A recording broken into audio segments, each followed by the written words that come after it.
Bonjour à tous. Écoutez, je vous propose qu'on démarre ce webinaire. Donc, bienvenue. Un webinaire qui est dédié à la présentation du troisième appel à projet, croisement de données de santé et environnement pour la recherche et l'innovation. L'idée, c'est qu'on ait une présentation finalement de l'appel à projet ainsi que le dossier de candidature. On aura le temps de vous présenter l'ensemble de ces différents points et puis on se gardera aussi un temps de questions-réponses à l'issue du webinaire, en sachant que vous avez la possibilité de nous adresser vos questions dans le chat qui est proposé par Zoom. Un petit mot d'introduction également. On est plusieurs à prendre la parole aujourd'hui. Donc, ce que je propose, c'est que les différents intervenants puissent se présenter au moment de la présentation aussi de leurs propres organisations, donc les trois organisateurs de l'appel à projet. Donc, on aura autour de la table le directeur du Green Data for Health, Pierre Breton, ainsi que Marie-Ramon Darret pour le commissariat général au développement durable. Et j'allais m'oublier, et moi, concernant le Health Data Hub, donc Maxime Caillet, je suis responsable du pôle projet partenaire. Donc, comme je disais, vous avez le chat pour nous poser vos différentes questions. On prendra le temps d'y répondre à l'issue de la présentation. Également, on va vous adresser aussi un certain nombre de liens au fur et à mesure de la présentation pour que vous puissiez vous référer aux documents sur lesquels on est en train de discuter plutôt, ou qui sont projetés. Et également, le support, il vous sera aussi adressé à l'issue de ce webinaire pour que vous puissiez retrouver tous les liens pratiques et toutes les informations qui sont importantes pour candidater à l'appel à projet. Dernier point, je vous informe que le webinaire est enregistré et je vous propose qu'on démarre tout de suite. Donc pour continuer, je propose à Pierre Breton, du directeur du Green Data for Health, de prendre la parole. Oui, merci Maxime. Bonjour Marie, bonjour à tous. Merci beaucoup de vous être connectés nombreux pour cette présentation de l'appel à projet 3, coporté CGDD, Health Data Hub et puis Green Data for Health. Pour être très court, donc Pierre Breton, je suis du coup le nouveau directeur du Green Data for Health. Juste la nouveauté pour ce troisième appel à projet, c'est qu'effectivement le GD4H a un peu évolué. Puisque, comme vous le savez, il est coporté par 14 entités, donc 3 ministères, plusieurs agences opérateurs de l'État. Et donc, effectivement, une convention a été signée le 2 avril en présence de la ministre de la Transition écologique. Et donc, effectivement, pour animer cette convention, un directeur du Green Data for Health a été nommé en ma personne. Et donc, voilà comment je suis arrivé et je suis du coup rattaché désormais à l'Agence nationale de sécurité sanitaire, à l'ANSES, qui du coup porte désormais le Green Data for Health en tant qu'organisme chargé de mission. Donc plus généralement, pour présenter ce qu'est la plateforme et ce qu'est le Green Data for Health pour ceux qui ne connaîtraient pas le GD4H, comme on l'appelle. Donc c'est issu effectivement du plan national santé-environnement, issu du 4e plan de l'action 18. Effectivement, l'objectif, c'était de prendre les données environnementales et de les mettre au service de la santé et de réussir à effectivement pouvoir mieux comprendre quels sont les impacts de l'environnement sur la santé et inversement. Donc pour ça, on a créé effectivement via le Green Data for Health une communauté de la donnée, donc un catalogue de données, effectivement des aides juridiques, de l'animation de cette communauté, de l'animation pour les producteurs de données et pour les chercheurs et les experts en santé et environnement, avec effectivement l'idée de pouvoir aussi orienter un peu les besoins que peuvent avoir, qui peuvent être ceux du GD4H. Et donc, c'est comme ça qu'ont été construits les différents projets, appels à projets, dont cet appel à projet coporté avec le Health Data Hub fait partie. Peut-être effectivement vous dire que le fait de s'inscrire dans cette nouvelle convention et que le GD4H montre que le GD4H prend plus d'ampleur, avec vraiment cette volonté de mettre un maximum de partenaires publics dans un premier temps autour de la table pour faciliter l'interopérabilité des données, la recherche sur les données et faire en sorte d'arriver très rapidement à avoir une utilisation de ces données environnementales et sanitaires, pouvoir les croiser pour pouvoir faciliter la décision publique. Et c'est vraiment ça l'objet du GD4H, de pouvoir mettre les données au service de la santé et de la décision des publics et des politiques publiques. Donc voilà, je laisse la parole à Marie pour la suite et la présentation du Commissariat général du développement durable. Merci beaucoup. Merci Maxime, merci Pierre pour ces propos introductifs. Donc Marie Ramandaré, adjointe au chef du bureau Innovation, Données et Intelligence Artificielle au Commissariat général au développement durable. Donc CGDD pour son acronyme, qui donc est partenaire de cet appel à projet et qui assure notamment comme mission le rôle d'administrateur ministériel des données, algorithmes et codes sources pour le pôle ministériel de transition écologique et aménagement du territoire. Et donc, le CGDD qui s'inscrit pleinement dans cette stratégie des données ouvertes du pôle ministériel et cet appel à projet qui vient contribuer directement à cette démarche d'ouverture et de valorisation des données publiques. Alors, dans le cadre de l'appel à projet, l'Écolam va contribuer au même titre que le Green Data Forest à l'accompagnement des équipes de recherche plutôt sur le volet environnemental de l'étude. Et pour ce faire, on va contribuer à lever les freins liés à la mobilisation des données environnementales. Par exemple, si vous avez des questions pour comprendre où se trouvent les données environnementales utiles à votre étude, comment y accéder, ou être appuyé d'un point de vue plus technique sur les aspects de pré-traitement des données, de croisement des données environnementales entre elles ou avec les données de santé. Pierre parlait justement d'interopérabilité des données. Voilà, donc le CGDD, les collègues du CGDD s'associent donc au Green Data Files pour contribuer donc sur ce volet environnemental de votre étude. J'en dirai pas plus pour laisser le temps à la présentation de l'AAP. Donc Maxime, si tu veux passer à la suite. Pardon, merci beaucoup. Le temps que je remette le micro. Et effectivement, à mon côté, LDataSub, je vais aussi rappeler qui on est rapidement. Donc, on a un groupement d'intérêt public dont la mission est de faciliter l'accès aux données de santé, un accès, donc on entend accès facilité, sécurisé, transparent.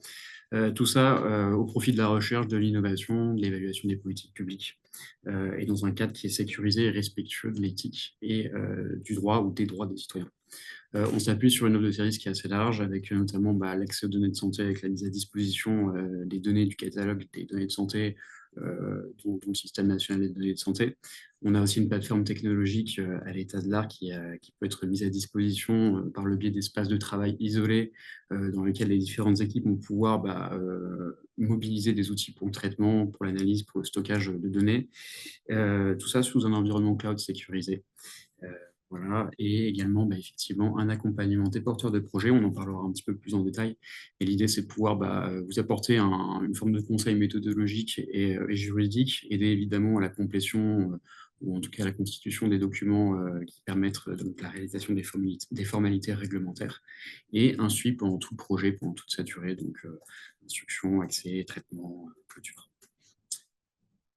Dernier point, peut-être aussi une promotion de la recherche et l'innovation. L'idée, c'est aussi de pouvoir promouvoir la science ouverte. C'est aussi l'un des points sur lesquels on va revenir dans le cadre de la présentation de l'appel à projet. Mais évidemment, nous, on a à cœur de participer à des consortiums de recherche européens, mais également de soutenir la recherche via les appels à projets. Et c'est tout le sens de cette démarche donc, qui est portée avec le Green Data Forest et le Commissariat général du développement durable sur le croisement de données de santé et données environnementales. Et je vous propose qu'on rentre davantage dans le vif du sujet. Merci.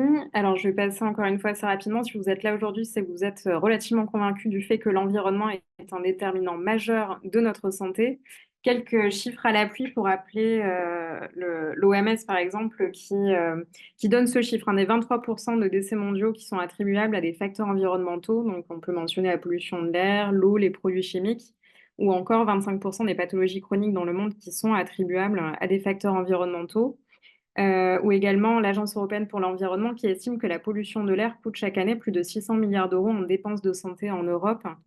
Et donc, il y a vraiment cette nécessité de produire de la connaissance pour mieux qualifier et décrire l'effet de ces facteurs environnementaux sur la santé. Toutefois, on a fait le constat, et notamment le plan national santé-environnement numéro 4 mentionné par Pierre en introduction, a dressé le constat d'une sous-utilisation des données environnementales et de santé et de leur croisement pour un usage en santé-environnement.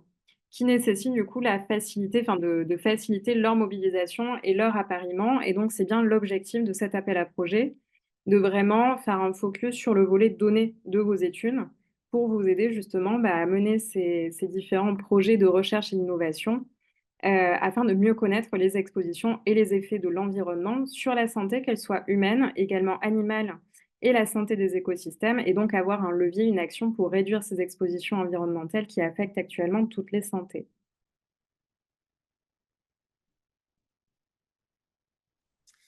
Et effectivement, on parlait de la troisième édition de l'appel à projet, puisqu'il y a déjà eu 2 éditions. Et on a le plaisir, donc, avec le GD4H et le CGD, d'accompagner déjà 9 projets de recherche. Donc, 4 projets qui ont été lauréats de la première édition en 2023, 5 de la seconde en 2024. Je ne vais pas rentrer dans le détail de chacun de ces projets de recherche, ça serait un peu long, puis vous trouverez toutes les informations en ligne hein, si besoin. Mais l'idée, c'est que c'est des projets qui travaillent sur différents sujets. On a eu des projets qui portent sur les bassins industriels, sur les perturbateurs endocriniens, sur le bruit. L'idée, c'est aussi de chercher à comprendre l'impact de la multi-exposition, le lien avec le réchauffement climatique, et également aussi parfois d'avoir une approche une seule santé, One Health. Autre point qui est intéressant sur ce slide, c'est aussi la multiplicité des acteurs. On a quand même des projets de recherche qui sont assez diverses par leur composition, parfois portés par une seule équipe, une seule entité, parfois par une sorte de consortium.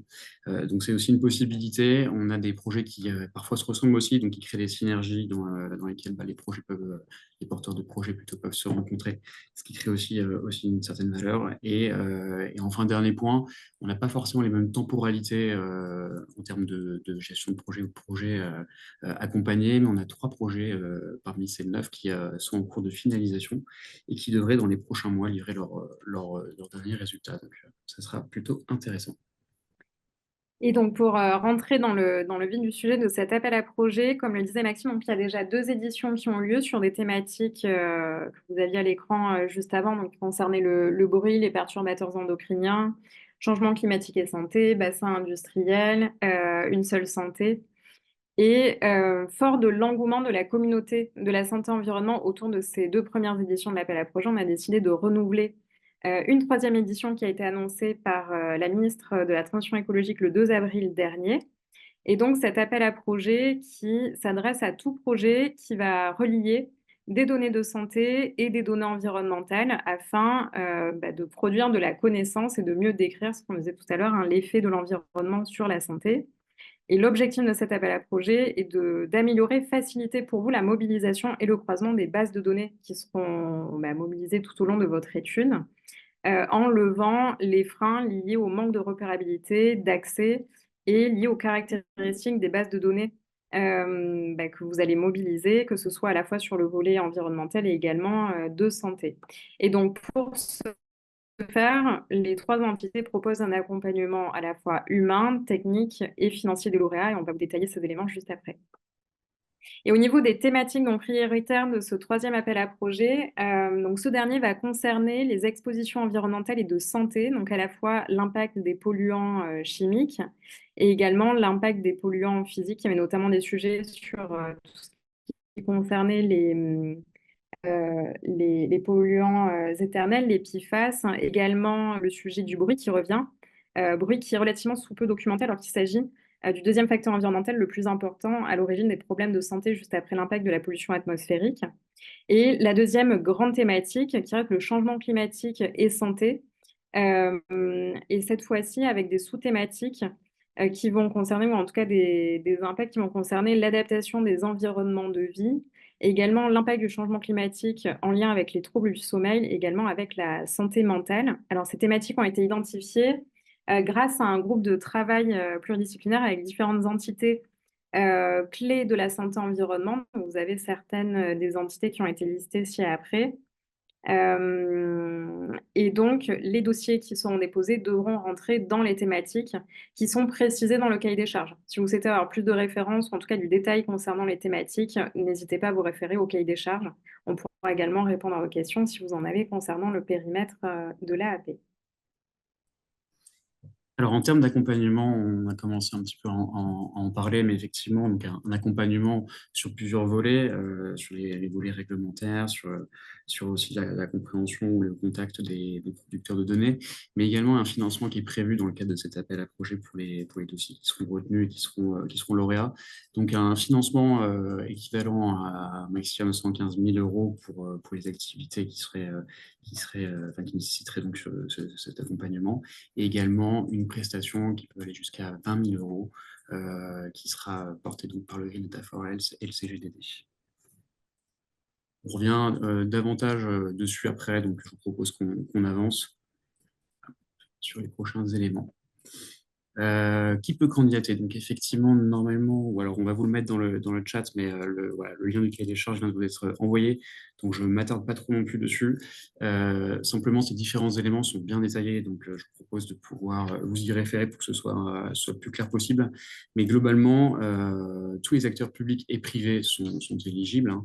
Bien évidemment, à partir du moment où il y en a plusieurs, vous identifiez bien un chef de file et que le dossier soit déposé sur démarche simplifiée. On reviendra sur le dossier en tant que tel. Mais l'idée, c'est de passer par la plateforme pour pouvoir nous indiquer les différents éléments et les pièces constitutives de votre dossier de candidature. Un point qui me semble important, donc le projet de recherche, il ne faut pas qu'il dépasse 18 mois. Et surtout, dans ce dossier, il faudrait que le budget et que la proposition d'accompagnement soit cohérente vis-à-vis finalement du cahier des charges de l'appel à projet.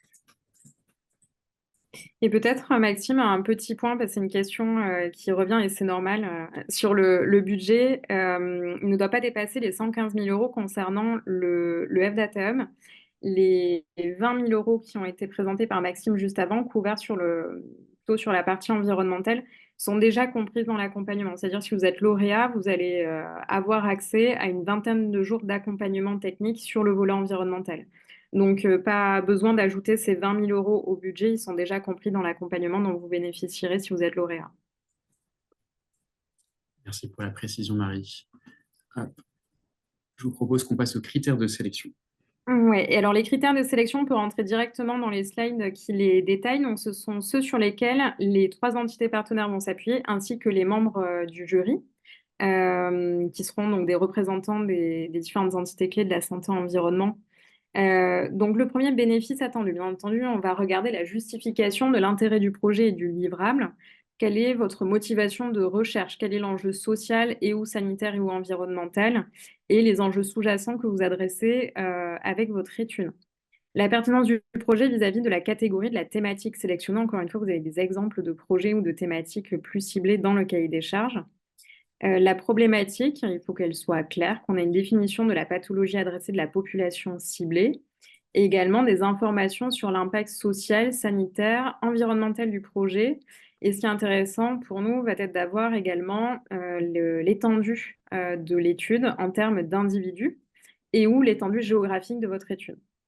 Au niveau du caractère innovant pour la recherche en santé-environnement, on va être intéressé pour avoir un état de l'art objectif et clairement documenté, et le positionnement de votre étude et la valeur ajoutée par rapport à cet état de l'art. En termes de méthodologie, ce qui va être intéressant, ça va être d'avoir les défis identifiés en termes de mobilisation des données. Là, il y a un petit point juste après sur les données en elles-mêmes, et le protocole que vous envisagez pour résoudre ces défis et la réplicabilité du protocole. Alors, sur la pertinence des données, ce que l'on attend et ce que l'on va regarder, c'est une description détaillée des données requises et leur cohérence par rapport à l'ambition du projet, la thématique et le périmètre couvert par l'étude.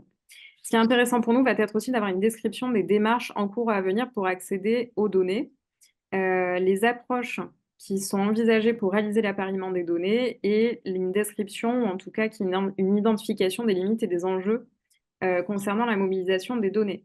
Un petit point là-dessus, ce qui est important pour nous, c'est d'avoir déjà une première identification des données environnementales et de santé que vous souhaitez mobiliser pour l'étude. Ce qui va être intéressant de la part des membres du jury, donc des experts et de l'accompagnement du HDH, CGDD et GD4H, nous, on va vous aider aussi à identifier peut-être de nouvelles données, ou en tout cas des données que vous n'aviez pas envisagées ou à une maille à laquelle vous ne pensiez pas forcément avoir accès. Donc l'idée pour nous, ça va être d'avoir une première description, mais qu'on viendra enrichir par la suite si vous êtes retenu dans le cadre de l'appel à projet. Au niveau de la faisabilité du réalisme technique du projet, on va attendre une vision claire et jalonnée des différentes étapes de l'étude avec une description de l'approche méthodologique que vous envisagez. Comme le disait Maxime, le fait que le projet soit réaliste, enfin, en tout cas que le budget, un réalisme du budget en adéquation avec l'étude et les différents jalons qui ont été posés, et du détail concernant les principaux postes de dépenses, et enfin l'identification de risques qui pourraient être associés au projet et en tout cas les leviers qui ont été identifiés pour y pallier. Et enfin, la capacité du porteur de projet à porter le projet et la maturité du projet. Donc là, avoir des billes, des informations concernant l'implication de l'équipe projet, les différents types de profils pour s'assurer de l'adéquation de l'équipe avec l'ambition du projet. Des premiers résultats qui pourraient être disponibles et qui attestent de la crédibilité du projet.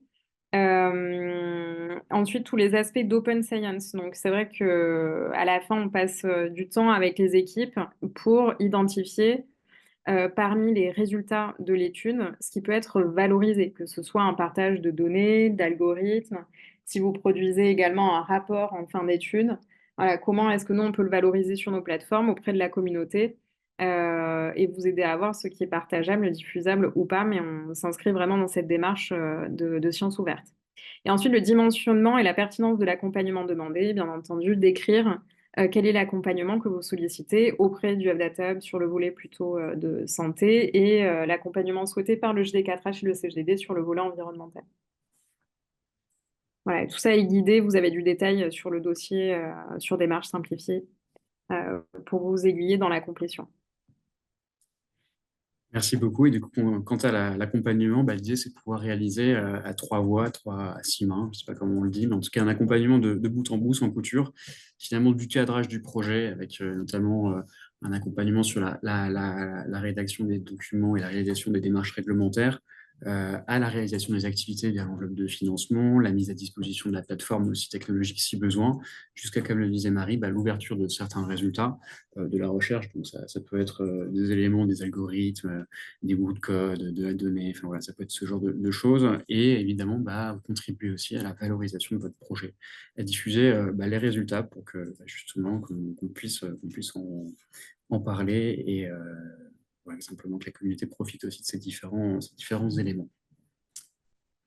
On a balayé pas mal d'informations, beaucoup d'éléments, peut-être un petit point sur le calendrier, puisqu'effectivement les choses avancent et que ça va arriver vite.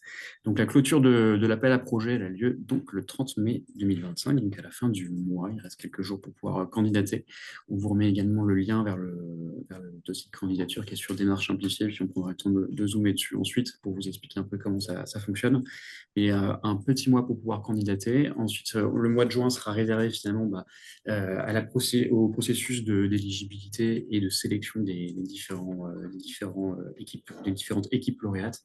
L'idée, c'est qu'effectivement, on aura aussi un comité de sélection. Après avoir fait un premier pré-filtre, on n'aura plus qu'une dizaine d'équipes qui seront auditionnées. Donc, le jury, constitué d'experts indépendants, pourra se prononcer et fera une recommandation aux 3 organisateurs sur les projets à accompagner. Et enfin, donc, le mois de juillet, on pourra annoncer les projets lauréats et puis on pourra lancer directement et opérationnellement l'accompagnement de ces différentes équipes. Alors, avant de passer à une phase de questions-réponses, je vous propose qu'on prenne le temps aussi de regarder un peu le dossier de candidature ainsi que ses annexes. Généralement, ça soulève un certain nombre de questions. On a prévu une petite temporalité sur cette phase de présentation pour rentrer dans les différents documents puis vous montrer ça de manière la plus pratico-pratique. Donc, la plateforme Démarche Simplifiée, normalement, vous voyez encore mon écran, c'est bon. Alors pour ceux qui sont habitués, c'est vraiment le même fonctionnement. Pour les autres, il y a simplement à rentrer dans Démarche Simplifiée et de commencer un nouveau dossier. Je vous fais une petite démo assez rapidement, sans vous passer tous les champs, mais c'est finalement une forme de questionnaire ou de formulaire à compléter. Donc voilà, je suis monsieur. Voilà. Hop. Et ensuite, directement, vous passez donc au dossier de candidature avec les différents éléments qui sont repositionnés. Et vous n'avez plus qu'à cliquer ou à compléter les champs qui sont à renseigner. L'idée, c'est que finalement, ces différents champs, ils sont un peu en miroir avec le dossier le dossier de candidature, pardon, est en miroir avec le cahier des charges. Et l'idée, c'est qu'après, les membres du jury vont pouvoir avoir les différentes informations qui sont relatives à votre projet et avoir tous les éléments pour pouvoir statuer de quel projet semble le plus pertinent pour être accompagné. Alors, je vous propose de continuer. Donc, avec les annexes au dossier de candidature. Pour être le plus clair là-dessus, c'est qu'en fait, dans Démarche Simplifiée, vous allez avoir besoin de compléter un certain nombre de pièces qui permettent justement de compléter votre dossier de candidature. Et c'est ces différents éléments que vous souhaitez vous présenter. Premier point, l'annexe financière. Donc, comme le disait Marie tout à l'heure, effectivement, il y a deux volets financiers, l'enveloppe de 20K et l'enveloppe de 115 qui sont proposés. L'annexe financière, elle porte que sur l'enveloppe de 115 puisqu'on est sur du financement d'activité. Donc, on a besoin de pouvoir imaginer, en tout cas, et être au plus proche de ce qui va être réellement réalisé. L'annexe financière repose sur 4 grands principes, donc le taux de financement. En tant qu'acteur public, on est obligé de mener au moment du cadrage du projet une étude relative aux aides d'État, et l'idée c'est de voir dans quelle mesure le projet est éligible à 100% des financements. En général, ça ne pose pas trop de difficultés, et c'est le cas. Un échéancier, ça je vous proposerai une petite vue là-dessus, mais l'idée c'est qu'en fait les versements sont conditionnés à des grandes temporalités, à des jalons, on verse en début de phase, et donc c'est aussi pour ça qu'en amont on a besoin d'avoir une vision qui soit la plus claire possible pour qu'à la fin du projet il n'y ait pas un écart trop important entre ce qu'on avait imaginé et le réalisé. Une rétention de manière assez classique aussi. Je parlais justement du versement en amont. Sur les montants qui sont versés, on applique une rétention qui sera versée à l'issue du projet, simplement pour s'assurer que les différents engagements, à la fois ceux du projet et les nôtres, sont bien respectés. Et donc l'ensemble du financement, donc les 20% de l'ensemble du financement, seront versés à la fin du projet. Et enfin, des justificatifs, je ne m'arrête pas trop longtemps dessus, mais encore une fois, c'est des dépenses publiques. Donc l'idée, c'est d'avoir des pièces pour chacune des dépenses et qu'on puisse comprendre effectivement, par exemple, un TJM, donc un taux journalier moyen, finalement, comment se calculer, sur quelle base il est structuré, pour qu'on puisse être le plus proche finalement de la réalité. Les types de coûts admissibles. Donc, effectivement, plusieurs types de coûts admissibles, les coûts directs, les coûts indirects. Pareil, on vous transmettra le support, donc je ne vais pas vous faire une lecture de la slide. Et tous ces éléments sont aussi dans le règlement financier du Health Data Hub qui est disponible en ligne. Mais globalement, retenez qu'il y a plusieurs types de dépenses qui sont éligibles. Les dépenses de personnel, c'est généralement le poste de dépense le plus important. Donc, typiquement, sur une étude, si vous avez besoin d'avoir des activités de data management, c'est quelque chose qui pourrait être pris en charge par ce financement. L'idée, c'est de le renseigner donc, dans l'annexe financière, qu'on ait une idée du poste qui va être mobilisé sur le travail, du nombre de jours et de son TGM pour avoir finalement une enveloppe de financement. D'autres éléments peuvent être pris aussi en compte dans cette enveloppe, les autres coûts directs, donc par exemple les licences, l'utilisation d'un logiciel, la prestation de services aussi est éligible, et d'autres coûts indirects, notamment sur les frais de personnel, les frais de gestion. Tout ça aussi, on peut le prendre en charge. Dans tous les cas, il y a une première proposition qui est faite au moment du dossier de candidature. Mais après, nous, effectivement, avec les lauréats, on vous prendra le temps de rediscuter ces différents éléments et on vous accompagnera au mieux pour que la proposition financière soit la plus conforme aux différentes attentes. Un slide sur les justificatifs à prévoir. J'en ai parlé un petit peu. Donc, à nouveau, voilà, je vais aller assez vite. L'idée, c'est que pour chacune des lignes que je vais ensuite vous présenter sur l'annexe financière, c'est qu'on puisse avoir un justificatif qui soit proposé pour qu'on comprenne finalement la dépense. Donc, typiquement, sur l'activité du data manager, j'évoquais précédemment, l'idée, c'est qu'on puisse savoir finalement sur quelle base, le salaire a été proposé. Donc, probablement une fiche de paie ou une extraction d'un logiciel de paie et le nombre de jours qui seront nécessaires. Donc là, c'est plutôt une proposition que vous nous faites. Et effectivement, nous, au regard de nos habitudes, d'études et des projets qu'on a déjà accompagnés, d'un certain nombre d'abac, je dirais, on se dit que c'est une proposition qui est crédible et ça nous permet de pouvoir après passer entre guillemets, votre dossier à nos instances et valider le financement du projet. Chacune des dépenses, en tout cas, nécessite un justificatif. Et après, effectivement, notre règlement financier les détails. C'est important que vous regardiez quand même ça pour voir si effectivement ça ne pose pas de difficultés pour votre organisation. Si c'est le cas, donc, on est aussi à même de pouvoir en discuter et pouvoir essayer de trouver des solutions. Alors, ce slide-là, il est très compliqué, donc je vous propose de pas du tout m'arrêter dessus et plutôt de vous présenter finalement l'annexe financière directement et essayer de vous expliquer son fonctionnement. Ce sera beaucoup plus parlant, je l'espère. Alors, l'annexe financière, globalement, c'est un tableau Excel avec plusieurs onglets. Vous avez un premier onglet, le temps de sa charge, qui est la fiche d'identité. Donc là, simplement rappeler les différents éléments de votre projet, le nom du projet, les organismes bénéficiaires directs. Et ensuite, en fait, vous allez avoir différents onglets. L'onglet de consolidation, dans un premier temps, vous n'y touchez pas. Mais ça va être super intéressant, ça vous permettra d'avoir une vue sur l'ensemble du projet. Finalement, c'est là où on retrouve les différents éléments de notre échéancier avec les dates, donc les différentes étapes, en sachant qu'à chaque fois, on aura un versement qui arrivera au début de chaque étape. Donc là, dans cet exemple, on a 3 étapes, donc 3 versements qui ont lieu donc au début du projet, au début de l'étape 2 et au début de l'étape 3. Et enfin, le final, avec la rétention que j'évoquais tout à l'heure, donc les 20% de l'ensemble de l'enveloppe de financement qui sont versés à la fin. Et vous avez donc un certain nombre d'éléments récapitulatifs sur votre proposition de financement. En sachant que tout ça est réparti en fonction des partenaires qui seront associés à l'étude et qui seront bénéficiaires de ces différents versements. Pour que ce tableau fonctionne, puisque globalement il est automatisé, il faut rentrer en fait dans chacune des étapes. Et donc c'est vraiment le premier point, c'est de se dire par rapport à mon calendrier, par rapport à comment j'envisage mon projet d'étude, comment est-ce que je vais structurer mes différents coûts. Donc là, c'est l'annexe financière qui est proposée, elle est sur 3 étapes, mais ça pourrait être 2, c'est pas du tout problématique. Et ensuite que vous puissiez renseigner à chaque étape les différents postes de financement qui seront nécessaires pour votre étude. Donc là, les frais personnels, par exemple, on vous a mis quelques éléments pour aider à la complétion, mais c'est évidemment des choses qu'il faut écraser, qui doivent être remplacées par vos premières projections. Donc frais personnels, coûts indirects, autres coûts directs. Et l'idée, c'est de venir un petit peu compléter ces différents éléments, ce qui permettra ensuite d'alimenter l'onglet de consolidation et avoir une vue, je dirais une première vue en tout cas, de la partie financière de votre projet. C'est un document qui paraît un peu compliqué et lourd à compléter. C'est pas totalement faux, mais en tout cas, si vous avez des difficultés, sachez qu'on est à votre disposition. Il y a une adresse mail qui est dédiée à l'appel à projet, donc vous pouvez l'utiliser. Et puis pareil, les équipes, on est là pour aussi vous répondre si vous souhaitez qu'on creuse davantage la complétion de ce document. Et encore une fois, le jury sait très bien que quand on désigne une équipe lauréat, elle n'est pas tout à fait, le projet n'est pas totalement finalisé. Il y aura une sorte de phase de cadrage avant le conventionnement, et ça nous permettra de revoir ces différents éléments si on a besoin de finaliser des points ou rediscuter de certains aspects de l'annexe financière. Hop, je propose de poursuivre. Alors, l'annexe expression de besoin de données SNDS, donc Système national de données de santé.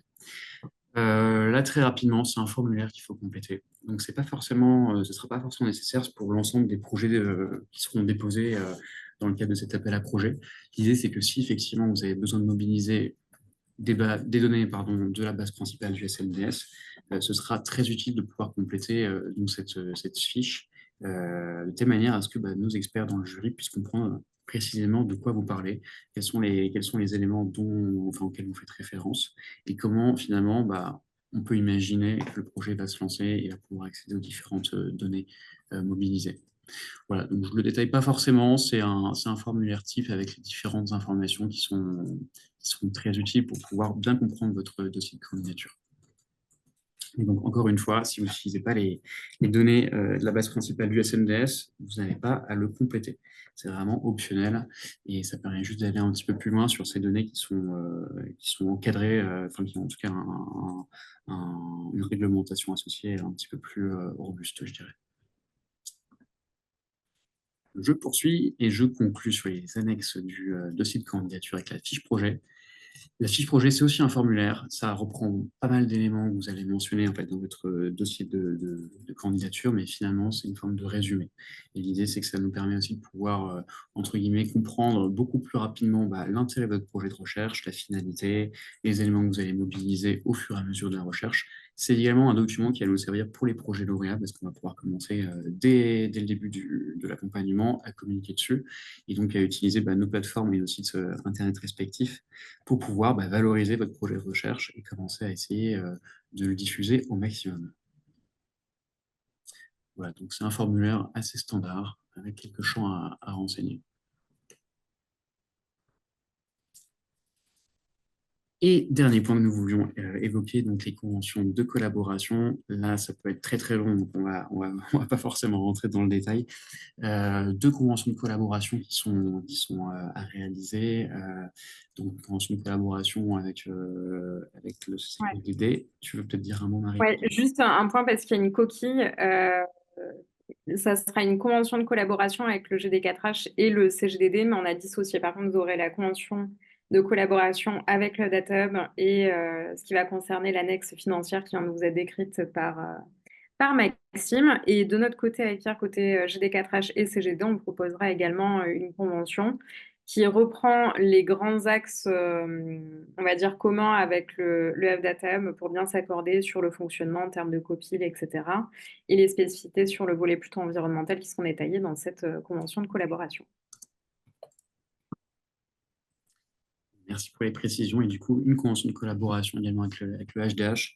C'est un peu le point final de cette phase de cadrage. Les projets sont lauréats, on commence l'accompagnement, on prend le temps finalement de restituer notre propre compréhension de votre projet. Et en fait, dans cette convention de collaboration, on va inscrire finalement les différents engagements. Donc, on a pris un petit peu de temps pour parler de l'annexe financière. Ça peut être aussi ce document-là, donc ça c'est l'annexe 3. Et ça peut être aussi d'autres éléments, notamment liés à la propriété intellectuelle ou à ce qu'on appelle donc les résultats escomptés, ce que nous, on désigne par ces objets qui seront éligibles à une ouverture. Encore une fois, ce document il n'est pas complété pour candidater à l'appel à projet.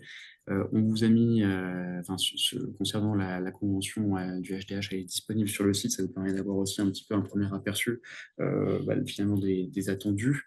Tout en sachant qu'effectivement, on prendra le temps de pouvoir rediscuter ce document ensemble au moment du cadrage et de pouvoir se mettre d'accord sur les différentes clauses et signer le document, lançant officiellement vraiment l'accompagnement du projet.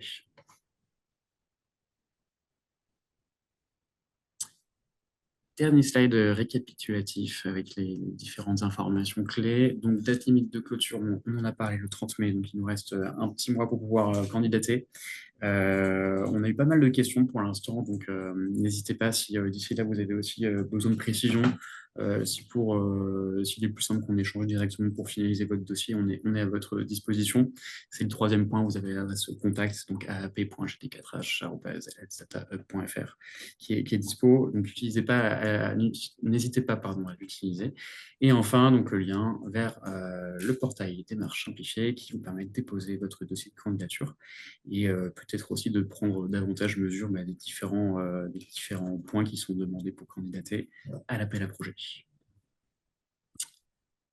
On arrive au bout de la présentation. On s'était laissé un temps de questions-réponses. Je vous propose qu'on regarde les questions qui ont été posées. Alors, je réponds justement en vous redonnant l'adresse à la personne qui a demandé comment est-ce qu'on peut nous contacter pour savoir si le dossier... Voilà. Comment savoir si notre projet rentre dans le cahier des charges? Si vous avez des questions, si vous avez des doutes, en effet, je vous remets l'adresse générique qui a dû être mise dans le chat également. Alors, si on prend les différentes questions, la première, bonjour, est-ce que l'AAP concerne uniquement des études épidémiologiques mobilisant des données existantes ou bien des protocoles expérimentaux en lien avec les thématiques de l'AAP sont recevables? Deux éléments de réponse. Le premier, parce que j'ai oublié de le préciser, notamment dans le cadre du Green Data Forest, il se peut qu'il n'y ait pas toutes les bases de données environnementales référencées dans le catalogue. Donc, ne vous contraignez pas à lister des bases de données environnementales uniquement contenues dans le catalogue du GD4H. Et on est aussi là pour vous aider si vous avez des doutes sur certaines bases de données. Après, dans le cadre de l'accompagnement, on peut aller chercher, comme je disais tout à l'heure, de nouvelles bases. Sur le fait de mettre en place de nouveaux protocoles dans le cadre de l'étude ou de produire de nouvelles données, on a souvent eu la question, et c'est juste que le temps, enfin 18 mois, ça passe très vite. Et c'est vrai que dans le cadre de l'appel à projet, on privilégiait le fait de baser des études sur des données existantes. Ouais, en complément Euh, là-dessus, effectivement, on a reçu des questions sur la boîte mail et je vais dans le même sens que ce que tu viens de dire, Marie, hein, tout à fait. C'est vrai que sur la temporalité, c'est assez court. Alors après, si effectivement la constitution d'une base de données est déjà en cours, que les autorisations ont déjà été réalisées, je parle davantage sur la partie santé que je maîtrise plus, on peut tout à fait, enfin voilà, la discussion peut tout à fait être ouverte. En revanche, c'est vrai que on est vraiment au démarrage, à mon avis, en 18 mois, c'est un peu juste. Et je pense que l'étude est un peu peut-être surdimensionnée par rapport au cahier des charges de l'appel à projet. Voilà pour cette question. Les deux autres, hein, Maxime, concernaient plutôt le côté FData Hub. Alors, les deux autres, j'en ai plus que Ah, deux. Je pense pardon, que celle excuse-moi. de Oui, oui, sur NAP, peut-on soumettre un de projet où nous soumettre. souhaitons utiliser les données d'une cohorte existante, mais où nous souhaitons calculer de nouvelles expositions, température par exemple, ou devons-nous nécessairement utiliser les données du HDH? Alors, effectivement, bonne question. Bah, alors, si c'est unique, enfin, ça va revenir un petit peu à la réponse précédente, mais c'est-à-dire que si vous utilisez une source de données et que vous souhaitez la croiser avec une autre source de données, il n'y a pas du tout de difficulté et il n'y a pas non plus l'obligation de mobiliser les données qui sont fléchées par le HDH. C'est pas du tout une obligation dans le cadre de cet appel à projet. L'idée, c'est vraiment de stimuler les cas d'usage de croisement de données de santé et environnementales. Euh, Après, effectivement, alors j'ai plus la question de visibilité, je crois qu'elle a disparu, mais si vous cherchez du coup, à créer une autre base de données pour l'appareiller, par exemple, on reviendra un petit peu au point précédent, et c'est vrai que ça peut, à mon avis, ça peut demander un petit peu plus de temps. Peut-être que là, dans ce cadre-là, vous pouvez nous faire un petit mail sur l'adresse générique. Je pense que ça peut mériter le temps d'un petit échange juste pour qu'on comprenne bien finalement votre question et qu'on s'assure que votre projet est éligible avant d'être déposé. Je crois qu'il y a une question qui est en lien. Le budget nécessaire à l'établissement d'un flux dans le HDH est-il inclus dans l'accompagnement ou faut-il le budgétiser dans ces 115 000 euros? Oui, tout à fait. Il faudra le budgétiser. En fait, ça fait partie de l'enveloppe qui est 115 000 euros. Je continue à dépiler les questions. Les CDI, CDD sont éligibles en demande de financement. Tout à fait. Pas de contraintes. Alors, enfin, sur le financement d'activités et donc de postes, hein, finalement, les CDI, CDD, en tout cas la forme du contrat n'est pas problème, enfin, ne pose pas de problème ou de questionnement particulier. Effectivement, ça peut être des points qui vont nous intéresser pour bien comprendre, mais ça, on le regardera avec les justificatifs si vous voulez. Mais en tout cas, pas de problématique là-dessus, en sachant que ça peut être aussi des postes qui ne sont pas actuellement pourvus et pour lesquels vous allez avoir besoin de lancer un recrutement. C'est possible aussi. Ou plutôt en cas de financement accepté, à quelle date le projet pourra-t-il débuter? Alors ça, les études parfois commencent dès l'annonce, dès lauréat. Il y a quand même une phase de conventionnement dont parlait Maxime dans la présentation qui n'est pas à négliger. Euh, et je te laisse parler peut-être pour la partie financement accepté, Maxime, la façon dont ça se passe pour enclencher. Ouais. Alors, en fait, effectivement, le conventionnement est un point de départ, finalement, au financement. Euh, L'idée, c'est qu'en fait, on arrive au bout de la négociation, enfin, la discussion autour de la convention de collaboration, et qu'à l'issue de cette convention, quand elle est signée, on peut ensuite déclencher le premier versement. Donc, nous, en termes de calendrier, on peut avoir différentes lectures, mais disons qu'on on aura besoin en fait, d'avoir la signature de cette convention pour considérer que notre accompagnement démarre, si vous voulez. Donc, pour répondre plus précisément à la question, à quelle date le projet pourra-t-il débuter? Si on se dit que les lauréats sont désignés en juillet, il faut être un peu réaliste. À partir de juillet, ça se calme un petit peu. Si on va vite, en tout cas, sur la signature de la convention, on peut considérer que 3 mois après, ça démarre. 2 mois, 3 mois. En tout cas, c'est un peu la cible que nous, on a. Si ça demande plus de temps, qu'on a besoin de discuter davantage des éléments, on prendra le temps. C'est pas... Voilà, on s'adaptera dans tous les cas pour que ça puisse convenir en fait, à votre projet.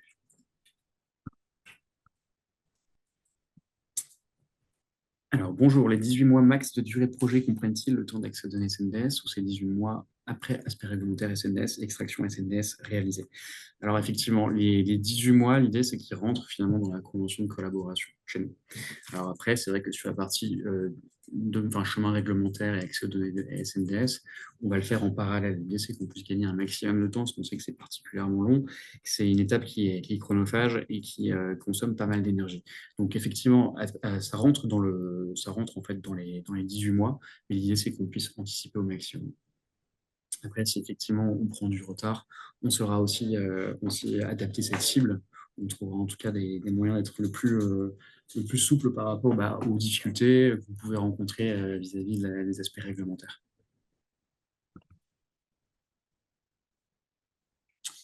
Alors, Alors, financement pardon. possible. Pardon, vas-y, Marie. Oui, non, non, je suis en train de répondre aux questions qui ne nécessitent qu'un oui-non par écrit en même temps. Donc, n'hésitez pas à regarder dans la partie répondue. Il se peut que je vous ai répondu par écrit également. Et pardon, oui, financement possible de fin de thèse d'un doctorant ou d'un post-doctorant. Aucun problème. Ouais, on a eu le cas de figure. Ouais, on a déjà eu le cas de figure, c'est pas une difficulté, enfin, ça pose pas de problème de notre point de vue. Ça rejoint un petit peu la question sur la forme du contrat, CDD, CDI, enfin, ce sera pas un sujet. Il faudra effectivement bien l'avoir en tête, puisque ça va avoir une incidence sur la proposition financière, mais c'est pas une difficulté de notre côté. Du coup, j'en profite, il y avait deux questions qui concernaient le démarrage du projet. Quand peut-on commencer le projet au plus tard? Euh, je sais pas si on se donne une date butoir, si on peut faire ça dans les 6 mois après l'annonce des lauréats, on est preneur, sachant que le conventionnement, encore une fois, est à anticiper parce que ça peut prendre pas mal de temps, notamment pour un projet avec plusieurs partenaires. Voilà, les délais peuvent être allongés. Ouais, et puis derrière, effectivement, on a quand même une logique de budget engagé, donc malheureusement, on peut pas, même si le projet de recherche est particulièrement intéressant et que vous avez besoin de démarrer un petit peu plus tard, on ne pourra pas trop repousser non plus. Et on a aussi les moyens humains d'accompagnement, où si on décale votre projet, on tombe sur une édition en décalé, donc ça rajoute un projet en termes d'accompagnement. Donc voilà, on ne peut pas Mm. décaler trop dans le temps non plus. Une autre question qui était liée, quelle est la date de réalisation du projet 18 mois à partir de la parution des lauréats? Janvier 2026, juin 2027, août 2025, janvier 2027. Je crois qu'on y a répondu précédemment. L'idée, c'est de démarrer le plus tôt possible, une fois que la convention a été signée. Alors, je pense qu'il y a une question qui est plutôt de votre côté. Ouais, proposez-vous un accompagnement méthodologique pour exploiter les données environnementales? Alors, ça en fait partie dans ce qu'on propose d'un point de vue sur le volet environnemental, ça va être de vous aider à identifier les bonnes données, vous mettre en relation avec les producteurs gestionnaires de données si besoin, identifier les modalités d'accès à ces données, donc ça fait partie aussi de la mise en relation. Et en effet, il y a un accompagnement humain et la partie dont on parlait tout à l'heure des 20 jours de prestations techniques pour vous aider aussi à exploiter les données environnementales, pardon. Il y a une partie d'accompagnement méthodologique de fait, soit par les équipes côté GD4H, CGDD, et également avec l'appui de ce prestataire-là. Donc c'est bien compris. Tac, tac, tac. Bonjour, pouvez-vous nous donner dans le chat le lien permettant de voir quels projets ont déjà été financés? Euh, oui, on pourra vous remettre le lien, sachant qu'en effet, il y a des projets qui ont été financés. Tous ne rentraient pas enfin, les catégories, les thématiques n'étaient pas forcément les mêmes. Mais en effet, vous pouvez retrouver sur les sites du Green Data Forest et sur le site du FData Hub les 9 projets actuellement financés. Et on va vous remettre le lien. Est-il possible que l'aide financière vienne compléter une autre demande de financement? Euh, Normalement, non. Enfin, il ne faut pas qu'il y ait eu de... Je ne sais pas si côté HDH vous voulez répondre, mais mais le Excuse-moi. lien vers les projets. Ouais, j'étais en train de chercher le lien. Excuse-moi, tu peux me rappeler la question? Oui, est-il possible que l'aide financière vienne compléter une autre demande de financement? Normalement, Ouais, non. Ouais, ok, j'étais pas sûr d'avoir compris, mais ouais. Non, non, et ça rejoint une autre question, je crois, sur effectivement ce que le projet qui va être déposé peut s'intégrer, je dirais, dans un projet plus large. C'est des choses qu'on a déjà vues, donc ça pose pas de difficulté théoriquement. Le petit point d'attention, ça va être sur les financements, justement. Il faudra qu'on s'assure qu'il n'y a pas de double financement. Enfin, j'imagine que vous l'avez bien en tête. Et ça peut être une discussion un petit peu plus longue. Donc effectivement, pas de problème si par ailleurs vous bénéficiez d'un autre financement aussi de projet est intégré dans un ensemble un peu plus large. Mais l'idée, c'est qu'on puisse aussi bien comprendre finalement quelle est la place de votre projet dans cet ensemble ou dans ce financement ou comment s'intègre notre propre financement dans une enveloppe un petit peu plus large. Encore une fois, le maximum d'informations sur votre dossier de candidature nous permettra de mieux comprendre votre proposition et ça permettra aussi au moment du jury de pouvoir statuer et identifier les lauréats avec voilà, en connaissance de cause. On vous a mis le lien vers les projets déjà financés. Il y a des questions qui ont sûrement d'ores et déjà été répondues lors des 2 éditions précédentes. Vous pouvez retrouver les informations sur la foire aux questions qui est sur le site du FDATA Hub. Voilà, je pense que vous l'avez dans le chat, et sinon vous pouvez le retrouver sur le site du HDH. Alors sur les autres questions, donc ça on y a répondu. Alors la question avec plusieurs points d'intérêt, le début de l'accompagnement, on y a répondu. Utiliser le français ou l'anglais. Je ne sais pas si on s'était déjà posé la question. Non, je pense qu'on s'est jamais posé la question. Alors, si on peut privilégier le français, je pense que ce sera plus simple, puisque l'appel à projet est en français, que les dossiers sont généralement en français. Et mon point d'attention, c'est si tous les membres du jury en fait sont Voilà. en mesure de pouvoir comprendre votre dossier si jamais il est en anglais. Donc, si vous avez la possibilité de le rédiger en français, je pense que ce sera apprécié. S'il est d'ores et déjà écrit ou voilà, si c'est déjà formulé en anglais, on va trouver une solution. En tout cas, tout le reste de l'accompagnement, il est en français, les documents sont en français, les conventions restent en français. J'ai vu que c'était une question de Laurence Vattier. On peut prendre le temps d'en échanger. Si ça implique un partenaire qui n'est pas en France, ça peut être aussi intéressant de mieux comprendre votre question. Donc, moi, je reste à votre disposition. On peut prendre le temps de s'écrire par mail ou de se passer un coup de téléphone à ce sujet. Est-ce que l'on propose une partie d'un projet plus large? J'avais vu passer cette question, c'est ce à quoi j'ai essayé de répondre en partie. L'idée, c'est que si effectivement votre projet est une brique d'un projet plus large, ça pose pas de difficulté. On a déjà rencontré ça aussi. En revanche, l'idée, c'est de pouvoir à nouveau bien le décrire dans la réponse à l'appel à projet pour que ce soit une information qui soit connue. Et enfin, sur les données,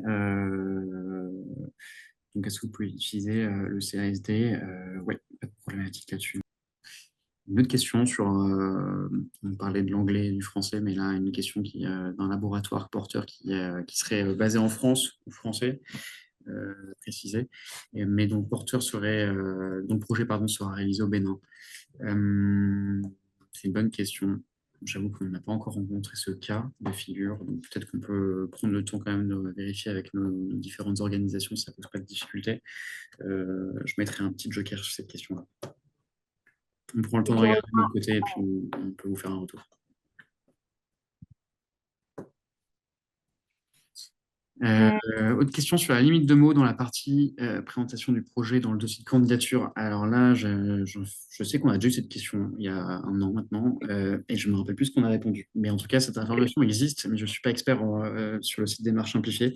Je peux regarder ça en parallèle, le temps de finaliser les questions-réponses si j'arrive à trouver la réponse. Ouais, je l'ai parce que j'y étais dessus. Je l'ai perdu, mais ça va me revenir. Parce qu'il y a 2 types de réponses. Il y a des formats courts, des formats longs. A priori, sur ce champ-là, la présentation de projet, c'est un champ réponse longue. Mais je ne sais plus le nombre de caractères.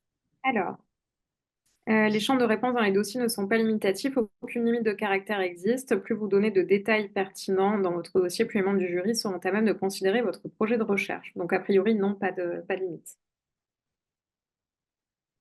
Et en effet, on le voit dans les dossiers qui sont déposés, on peut facilement passer de 20 pages à 90 pages. Voilà. Et j'avais répondu d'ailleurs à la question sur combien de dossiers ont été réceptionnés sur les éditions précédentes. On reçoit environ par édition une vingtaine, trentaine de dossiers et la quasi-totalité sont éligibles. Possible d'avoir des terrains d'études à l'international. Pour l'instant, on avait eu du national et c'était ce que disait tout à l'heure Maxime. On peut se poser la question, mais jusqu'à présent, on n'avait pas eu ce cas de figure. Je pense qu'on arrive au bout des questions. La dernière était sur le sujet international. On peut prendre le temps, Marie, je te propose qu'on prenne le temps de regarder ça de notre côté. Et puis, on a normalement le nom des personnes qui ont posé les questions. On pourra peut-être on pourra vous faire un petit mail là-dessus. Dès qu'on a des confirmations, ce sera probablement plus simple pour vous donner une réponse appuyée. Écoutez, dans ce cas, je vous propose qu'on finalise, qu'on termine, qu'on clôture ce webinaire. Je vous remercie pour votre participation nombreuse, pour les différentes questions. On vous fait un retour avec donc le support, en vous mettant dans le mail les différents liens qui sont pratiques pour pouvoir candidater. Si vous avez besoin de précision et que vos questions n'ont pas, enfin, que nos réponses ont été incomplètes ou insuffisantes, encore une fois, l'adresse mail est à votre disposition. On peut prendre le temps d'en discuter directement avec vous. Merci beaucoup et très bonne journée.